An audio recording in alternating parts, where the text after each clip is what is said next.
Hey everybody, Binti here, ever so ready to share my honest opinion and stuff I have watched. We are going local today, so strap up and get ready for the ride. This is In My Honest Opinion.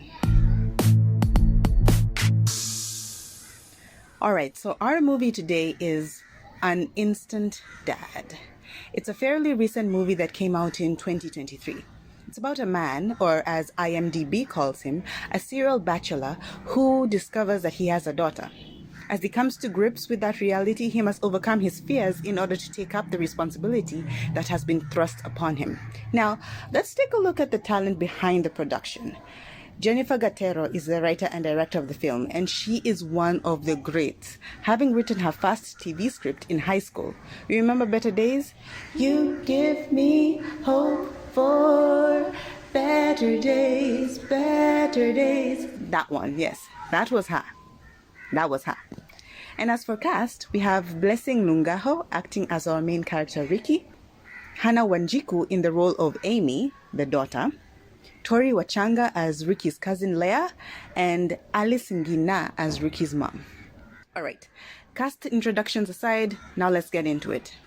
The movie opens with a woman making a very delicious breakfast. Fruit salad, yogurt, prawn sandwiches, very yummy. But right off the bat, we see something interesting. And I say this all in fun, so don't take it too seriously. You see, there is a shot where two prawn sandwiches are stacked one on top of the other on the kitchen counter. So the woman picks them up, but without knowing it, her fingers pick up the top sandwich and the top slice of the second sandwich. Are you following? Like, are you able to visualize it? So she picks up 1.5 sandwiches. I'm sorry, what? But in the immediate next shot, we see her place the full 2 sandwiches on her plate. Oh. So, you thought we would not see that, eh? Editorial team, we saw it. So, she takes the stuff to Ricky, and it is supposed to be this super special breakfast in bed, right? But Ricky is neither here nor there. He is not impressed at all. He is not moved. In fact, he goes on to call her Sarah, which is okay, but for the fact that her name is Stacy. What are you doing? But Ricky is quick on his feet, so he comes up with an excuse. He gets migraines and the meds make him forget stuff. How convenient. And Stacy, not Sarah, falls for it and even apologizes for getting offended. Wow, gullible much? And look, I've never had migraines, so I don't know how the meds work. Is it true that the meds can affect a person that way? Dr. Google will have to be my friend on this one. Anyway, Ricky's mom calls him and lets him know that she's coming over. And this obviously marks the end of the date. So Stacy, not Sarah, leaves. But we find out that this was a huge lie when we go to the bar in the next scene and find out that it was actually Ricky's friend Kim who called, not his mom. Oh. Okay, so here is how it works. Ricky has Kim's number saved as mom on his phone. So whenever Ricky is with a woman and needs to get out of there, he sends Kim an SOS and Kim calls, giving Ricky the perfect excuse to get rid of the woman, just to get away. So, how would y'all feel about that? Ladies, would you rather be gotten rid of through such deceit, or would you rather be told to your face, look, I'm sorry, I'm just not feeling you. Better luck next time. And guys, is it really that much easier to let go of a woman that way than having a face-to-face conversation? I don't know, mate. So anyway, Ricky joins his pals at the bar and they get into a little exposition hole that doesn't really pay off in the end. I'll tell you what I mean. So, Ricky has 3 friends, right? And in this scene, we are given a peek into each of their lives. Kim seems to be the least crazy of the group, the grown-up. The second friend is like a serial father. They joke about how he has like thousands of kids sprinkled all over town. Code name, Father Abraham. And as for the third, he's this husband and father who has seen how difficult life can get on the other side, but he still kind of enjoys it. And all this is fine except that it doesn't really add anything to the story.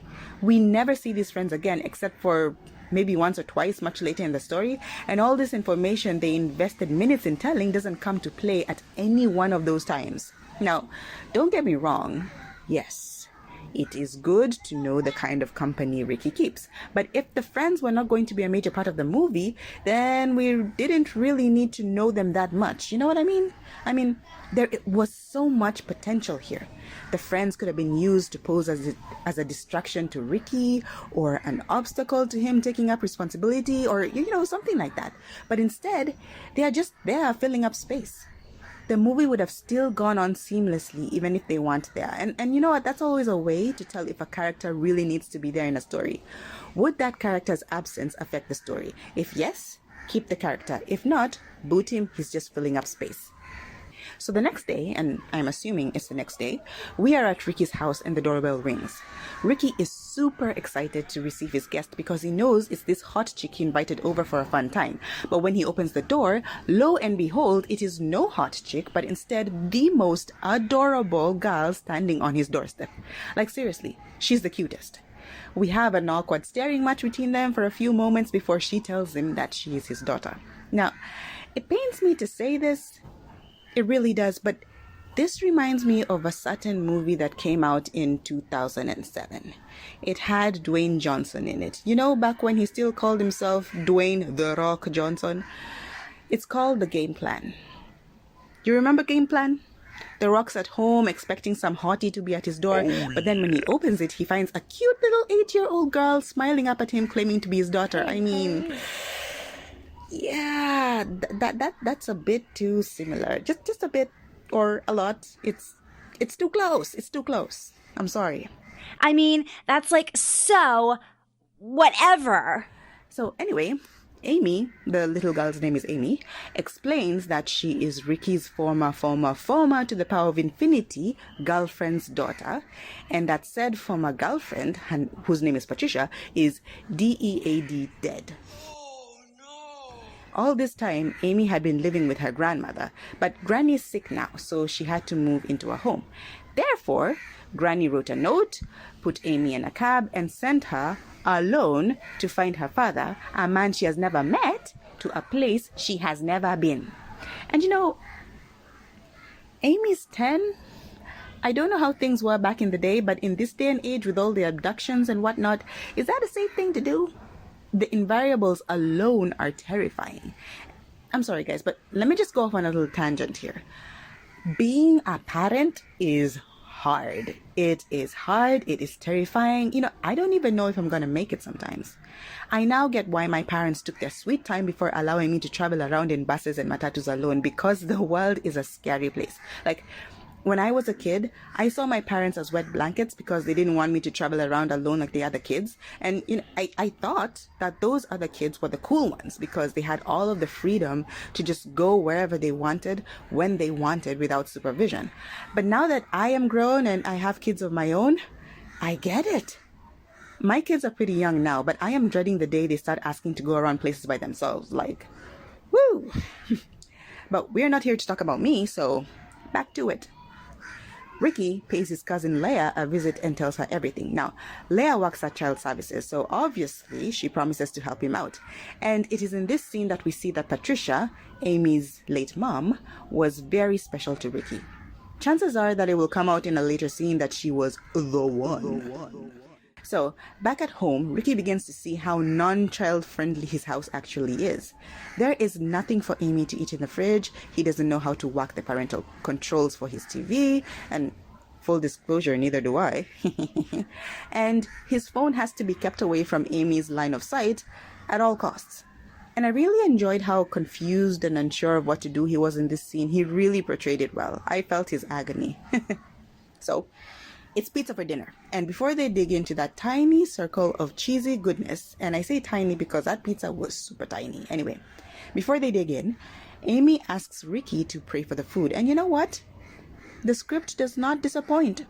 In my previous video where I reviewed the resurrection of Gavin Stone, I talked a little about how movies like to bring in humor in prayer scenes, especially when the one praying is not a Christian. Well, this movie has its own unique way of doing this. You see, Ricky at least has an idea of what to say. He just makes it as reluctant and as brief as he possibly can. Heavenly Father, bless the food, amen. And you know what? I have to be honest, it is a breath of fresh air from what we keep getting in other movies. So thank you, Jennifer. Thank you kindly. Anyway, unlike me, Amy is not satisfied at all and coaches Ricky until he says it exactly the way she wants. And this is the result. Heavenly Father, bless the food in the name of Jesus Christ. Amen. Thank you.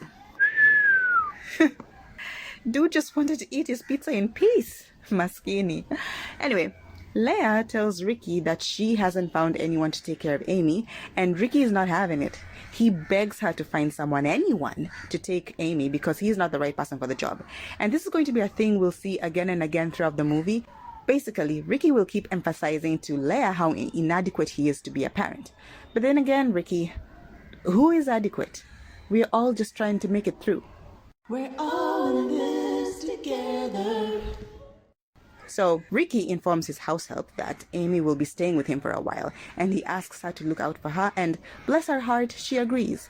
Now this is a very small scene that I didn't need to talk about, but I mentioned it anyway because I have something to say. Now, just listen. The makeup on the maid's face is lovely. So nice. She looks fantastic. But it is just too much. Who puts on that much makeup to go clean a person's house? I'm sorry, but it just doesn't make sense to me. I mean, yes, you can walk with makeup on Sikatai, but the amount? She looks like she's going on a date. And I've seen this in lots of other shows as well, where the makeup doesn't really match up to the character it is applied on. I mean, the makeup is not supposed to make me immediately think about the skill of the makeup artist. It's supposed to help bring out the character. You know what I'm saying? And I mean, that's the priority. That's the point. And in this case, it didn't work. Lovely makeup, but just not appropriate for the character, in my honest opinion. So Ricky later dumps Amy at Leah's house and begs Leah to watch her for the night so that he can work and meet some important deadlines. Leah is an absolute gem and agrees. Joke's on her though, because Ricky, as we know, is a liar and actually goes out to the bar to meet his friends. Really? And I get it, Ricky. Parenting is hard. You need some me time every once in a while, you know? Some adult conversation. But you know something else, Ricky? You haven't even begun parenting yet. Slow your roll, dude. Slow your roll. And also, why you gotta lie like that, Ricky? Why? Just tell the truth for once in this movie. Yeah. Hey, do you know what would be great? If they really set Ricky out to be a liar and then his lies get him in super trouble with Amy, Leah, his friends, and everybody.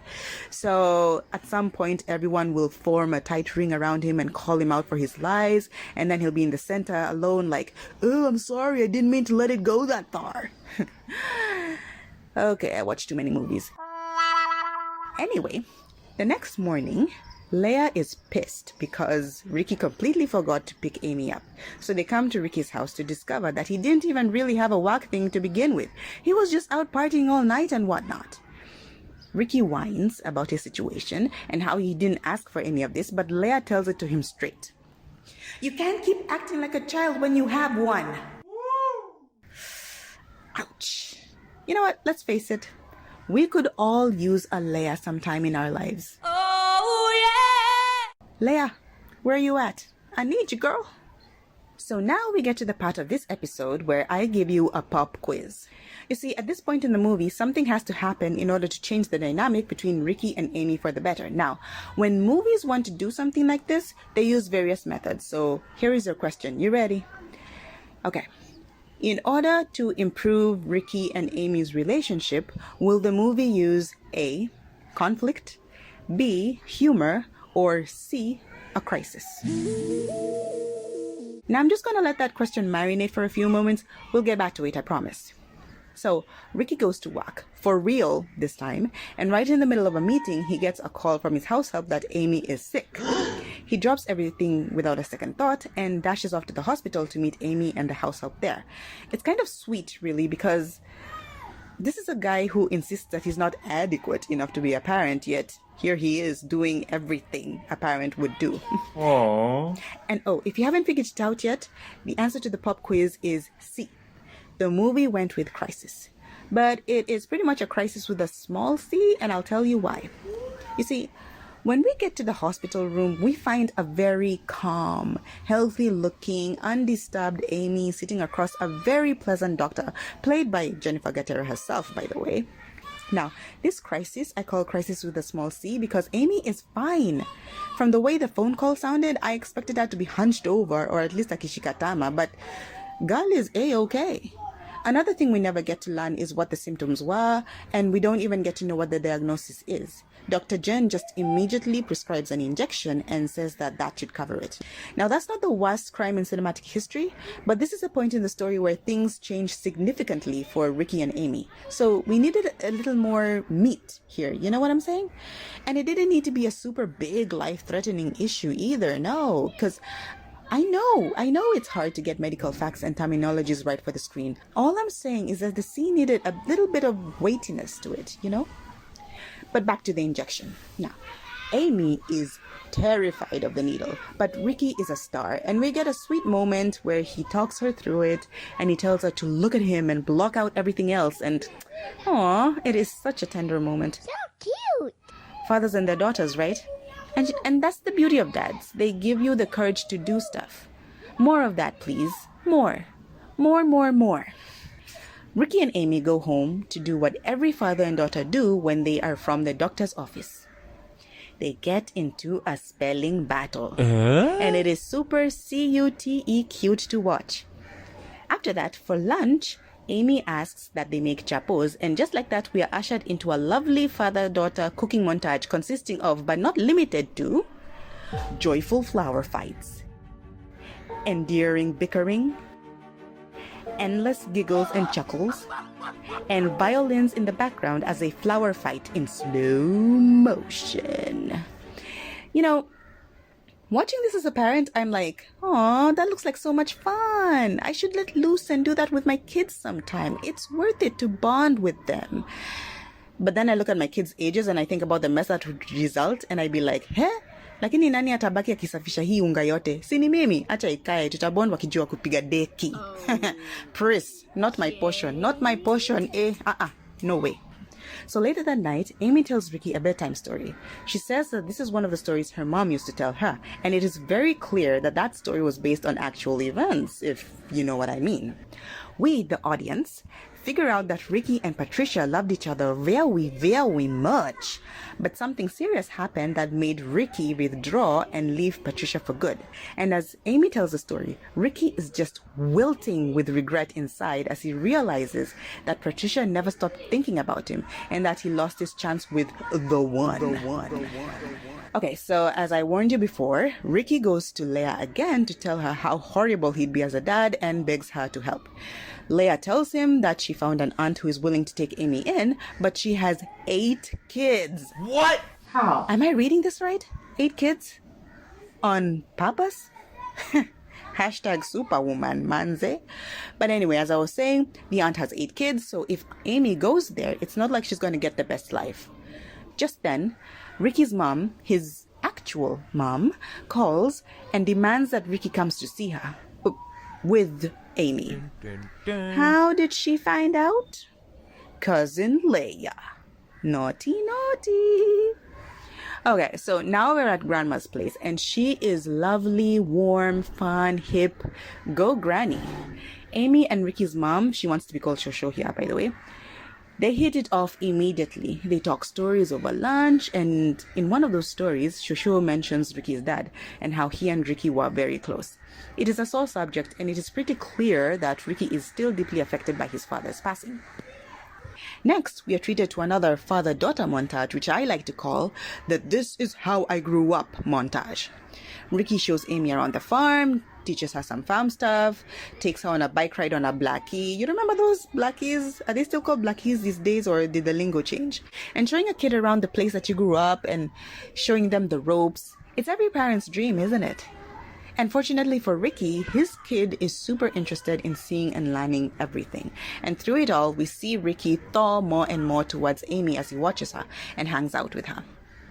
The affection cannot be stopped.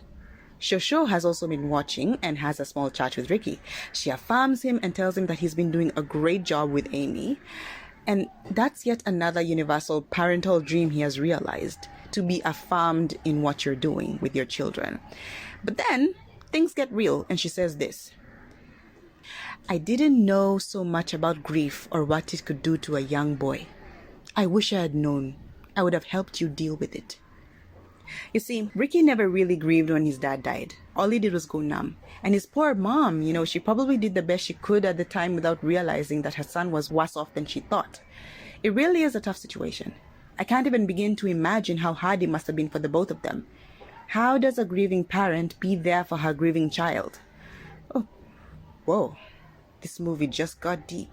Wow. Well, Shosho really wants Ricky to hang on to Amy and never let her go, and she says something amazing. This is what she says: there is nothing better than a girl who has her father's love. They go out there and conquer the world. Preach, Granny, preach. And then after all that deep talk, she switches it all up and drops a bombshell out of nowhere. She be like, by the way, Amy is getting baptized tomorrow. I don't care what you say. She's my granddaughter and she's getting baptized. End of story. What in the theology is going on here? I mean, there is a way about baptism, You don't just baptize people on a whim. They need to first become a Christian, a believer. And then they get baptized as an outward sign of their inner faith. Kind of like how a wedding ring is a sign of your marriage to your spouse. If you wear a wedding ring when you're not married, it doesn't mean anything because it's not fulfilling its purpose. But then again, we don't know if Amy is saved or not. The movie does not tell us, so I just hope for the best. Anyway, Amy gives Ricky a present, and it is a nicely wrapped stone. A rock. Okay, she calls it a secret rock. Oh, isn't that cute? And yeah, to be a child. She asks Ricky to keep it with him forever, and Ricky, being an adequate dad, says it is the best present he has ever had. But and I know this is just a matter of preference. It's just my opinion. It is just what I would have wanted, and it's not a big deal, but I wish Amy would have explained why it is a secret rock. What makes it special? Why a rock? And it doesn't even have to be a long explanation. It doesn't even have to be a deep explanation. A simple, generic explanation would be nice in order to attach some emotion to the rock, especially because it will come back later in a moment that matters. So anyway, it is the next morning and it is time to go to church. Amy isn't ready, so Ricky offers to help her with her hair. And the confidence with which he tells her to give him her hair things, classic. I do not think he knew what he was getting into. But anyway, Amy is in a mood and they argue, with Amy yelling at Ricky for not doing her hair the way her mom used to. And though I get where she's coming from, the argument itself just seems to come out of nowhere. And yes, I know that this is the result of her bottled up feelings erupting, but this is still a story. So we needed to see some signs here and there, especially because we're pretty far into the movie, But anyway, it turns out that Amy is missing her mom and just doesn't want to go to church without her. Ricky empathizes with this, so he takes her to a special spot her mom used to go to back in the day. It is a beautiful place, and there they talk about their parents. Ricky finally opens up and talks about his dad. Progress at last. Yay! Sometimes all it takes to begin the process of healing is a good conversation. Talking works. Ricky and Amy's time at Shosho's place comes to an end and they return to Ricky's house. They find cousin Leia there, waiting for them with Amy's aunt and uncle. The couple has come to take Amy with them just as Ricky wanted. As Amy ushers her relas inside and gives them a drink, Ricky admits that he is having second thoughts about the whole thing. Oh, really? But Leia spells out in full detail how Ricky kept saying that he didn't want Amy and so on and so forth. So minutes after that, Amy comes out and she's fully packed and ready to go, practically dragging her relas with her so that they can just leave and take her with them. Ricky is like, wait, no, you're staying. But Amy is all, nah, I'm gonna leave with them.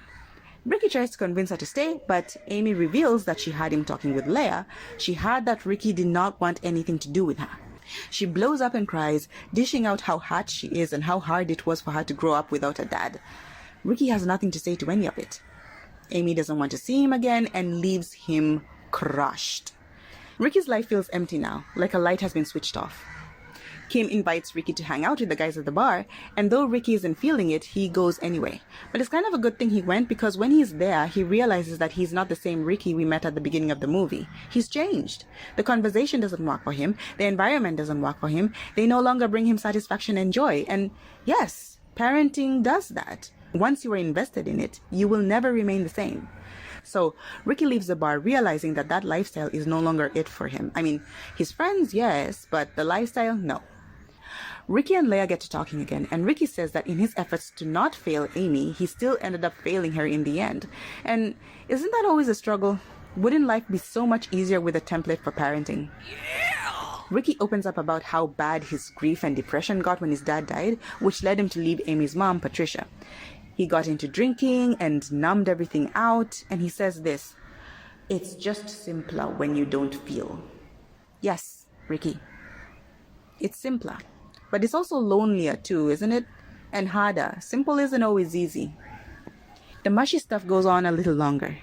Amy's coming into his life brought a lot of suppressed emotions to the surface, and so on and so forth.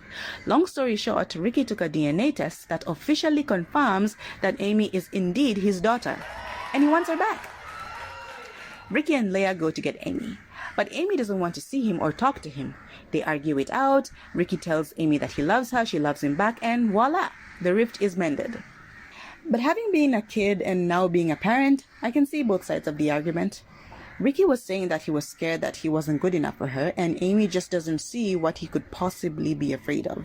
She says that Ricky should have been there for her all her life, even though technically he didn't even know she existed until minute 9 of the movie. That's the tough thing about parenting. Parents are older, wiser, so they should be able to remember how it is to be a kid and empathize, while at the same time understand the situation in the now in order to properly guide.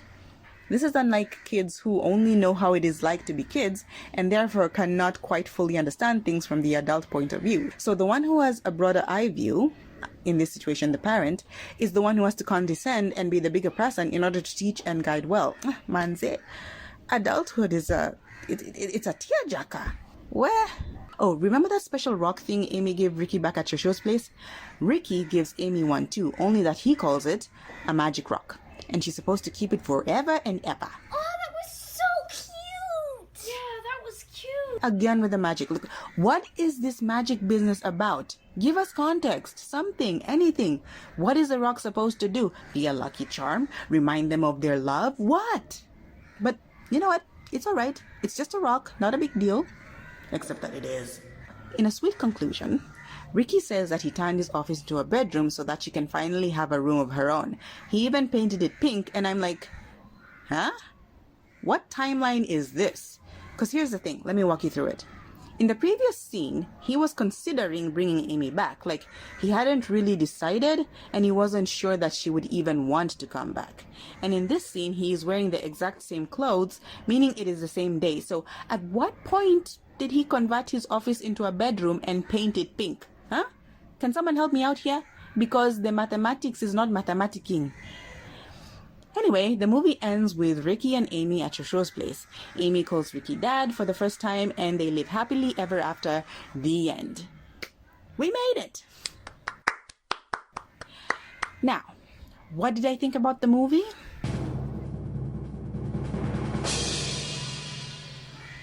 I liked it.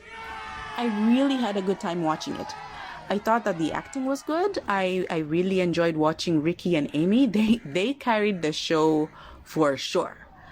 I like the story as well. I like how they wove in the deep themes of grief and depression into such a fun and simple storyline. The only downside I will say about the story is that at the beginning it was very similar to Game Plan, but fortunately somewhere along the way it found its own voice and rode with it to the end, so it kind of sorted itself out, and yeah, that saved it. Ricky's friends didn't add much to the film. At the start, the amount of screen time and dialogue they were given made it look like they would be present more and also be of more impact to the story, but it went nowhere, which is unfortunate because they could have had either a positive or negative impact on Ricky as he was walking through this parenting bombshell. But they were still interesting to watch when they were on screen, so I mean that's always something, and I liked their different personalities. It really felt natural when I was watching them. So at the end of the day, would I call it a family movie? No. There are some scenes and there's some dialogue in the beginning that was touching on and even glorifying the sleeping around culture. So definitely guard your kids from that. But young adults can watch it for sure and they'll have a great time. That being said, I think I can safely give this movie a woohoo! You did good, Jennifer Gatero. You did good. Thanks everybody for listening. If you enjoyed it, like, share, and of course, follow. Next week, we will be dealing with one of the movies that got a mention in the previous episode. Can you guess which one? I'll see you in our next episode, but until then, I shared my honest opinion. What's yours?